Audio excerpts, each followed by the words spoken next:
All right, thank you for staying with us. This is Sports Tonight, and my guest is still very much around, Bukola Olokwade. Very difficult to describe him in one way. And we've talked about the two other caps that is wearing on the program tonight. It's the third one that I want to talk about now. The newly appointed Chief Executive Officer of the Nigeria National League Board.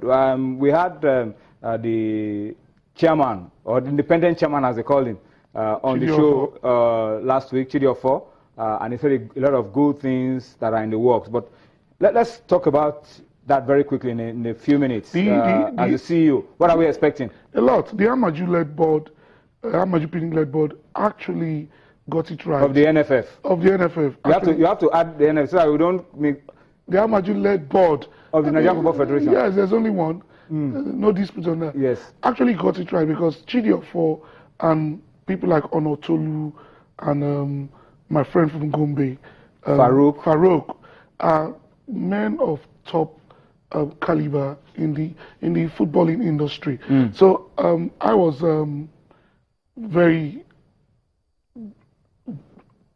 I was filled with joy, so to say, to have been announced as the Chief Executive Officer of that group, because our thinking, our thought process sort of tallies with regards to what we want for Nigerian football. Chidi Ofo has always, he's been with Rangers for many years, and you would agree with me, Rangers are one of the chairman of the Enugu State FA? Chairman of Enugu State FA. Rangers are one of the few teams who play football with equity. The way she played. Clean cut football, devoid of any controversies. And that is what we will be doing with the league. We don't want a repeat of what happened to in your state against my state. ABS against Gateway. we will not want a repeat of that. That was not the only thing that happened last season. There were a lot of issues. Yeah, I'm just saying. There were a lot of issues around the NNL last season. But the most attractive thing for me with regards to this job is the fact that there must be solid TV coverage of the Pro League. The Pro League feeds the Premier League. And there must be solid TV coverage. We're working towards that already. There must be solid private sector participation. We must emulate what Shehu Diko is doing with the LMC and even surpass it. And those are the challenges before us. And I'm very optimistic that we're going to surpass them. All right. We wish you the best with the assignment. And pray that you're able to turn it around. I know you are a goal-getter. We'll see what you've done with Gotia Basketball, but it's a challenge for you.